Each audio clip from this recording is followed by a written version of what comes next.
has not been solved. Last seen March 2020 and ultimately found dead. Found the body of missing 16-year-old.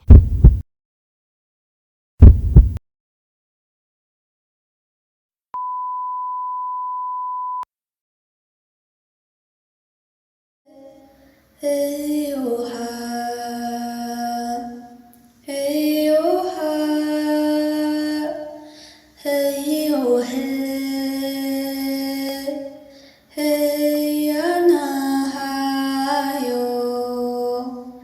Hey, oh, hey, oh, hey, oh. This song is for you. I miss you so much. I know you're near, but I wish you were here. I don't know what to do since you left, because you were my best friend. Hey, oh, hey. Native American communities across the United States face huge disparities such as missing and murdered Indigenous women and health inequalities on reservations. All of the problems are interconnected because they affect Native Americans mentally, physically, spiritually, and socially. Many Indigenous activists came before us and are still present and fighting to this day.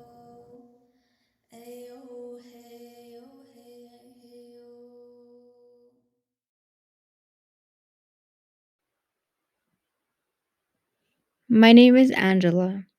I am from the Pueblo of Taos in New Mexico. I'm pretty simple. I like to go on walks to clear my mind, but sometimes it doesn't help. I still feel hurt by the problems many of my Indigenous people face.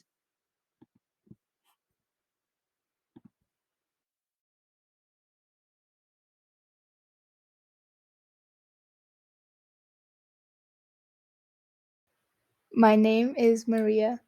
I'm 15 years old and I'm from the Navajo Nation. My life is pretty ordinary. I wake up and make my bed on most days. I go on runs and enjoy the beautiful scenery of my homeland. I play with my 3 dogs, Rocky, Chase, and Baloo. I like to cook and make fruit smoothies. When I'm not at home, I play sports. One of my favorite sports to play is volleyball. It distracts me from the problems in my community. Like Angela, I'm just a regular kid, and like all of those who have gone missing, I wonder if they were just like me.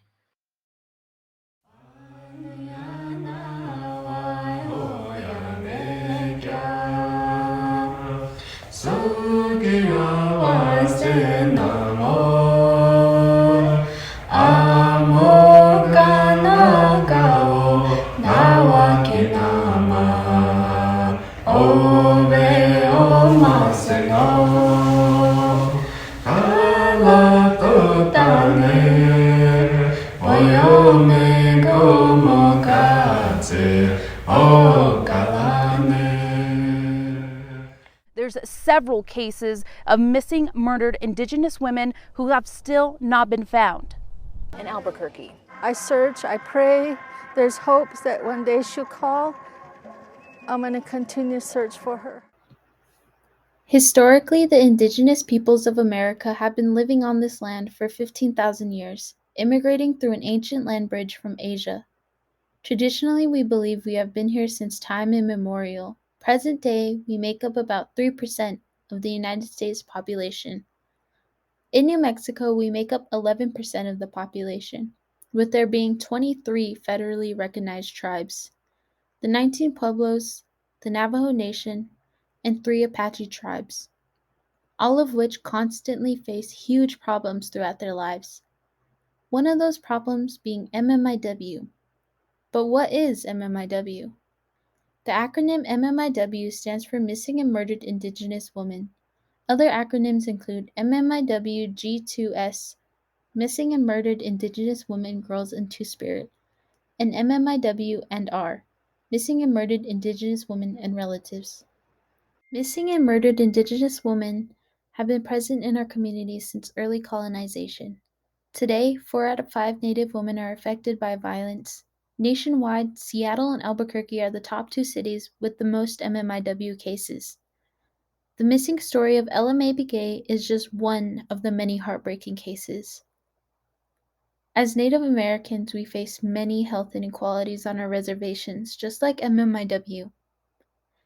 And MMIW does not only affect one person, but it also affects our community's health, spiritually, physically, mentally, and socially.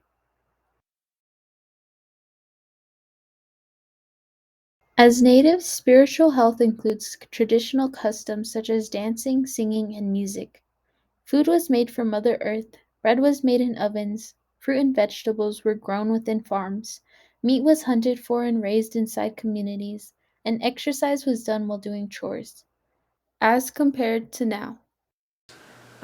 I think has to do with lifestyle change and diet change that our people have faced over this last generation. I think my parents' generation grew up relatively healthy. They had homegrown foods and gathered healthy foods from, the land. They ate wild game and meat and fish, and they grew their own crops. They ate very healthy and were raised on a healthy diet, and they physically were in shape because they were out working the land, hunting, gathering, working in their gardens, and they all lived a healthy beginning to their lives. And as the U.S. government reached more and more into our lands and made those changes, mental health was being maintained through praying and ceremonies. Social health was being maintained through the community when they were tending fields, hunting together, eating, and participating in traditional customs. Social health also includes spending time with the earth by being in nature and appreciating the earth. Health is anything and everything to Indigenous people. In my belief, you need to really focus on protecting and healing your mind, protecting and healing your soul, then therefore protecting your mental, physical, spiritual, emotional aspects on what you bring out into the world. All of these different traumas, especially for Indigenous people in generational traumas, it's really important that we understand that and we talk about it and we're open about it, to understanding that those elements also funnel into our system and they do make us sick. Let me tell you about my day. Specifically, June 15th, 2021. I live in Sweetwater by myself in the middle of a reservation. I woke up and spent my day weaving. It's one of my favorite things to do. Time flies by when I'm weaving. 1 minute it was light outside, but now it's dark. I look out at the starry night and realize that it is a beautiful summer night. I decided to lay down in bed and watch TV until I fell asleep. I had a crazy dream that someone invaded my home and abducted me. My family couldn't find me, and they mourned for me. Seraphine received calls from work that I was missing, which wasn't normal. But I'm a very cautious person, so she didn't think anything of it. After work, she rushed over to my house, but nobody was there. Turns out it wasn't a dream, but a reality. Mae's missing. I I couldn't really uh understand what she was talking about. Living on a reservation, you're scared of a lot of stuff, and that's how you were raised to be aware of your surroundings. And I know that's how she was. So it wasn't I was comprehending what was told to me, but it was also kind of scary at the same time. I just figured she went somewhere or she took a drive somewhere. Um,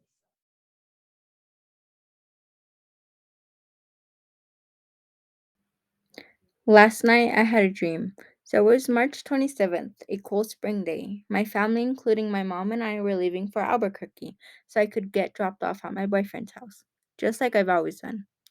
I got ready that morning, showered, and applied my makeup in the mirror. Then my family and I set off. We traveled on Interstate 40 through the stunning New Mexico landscapes to finally get to the city of Albuquerque. When they dropped me off at Central, my mom said goodbye with a hug. Later that night, my boyfriend and I went out for drinks.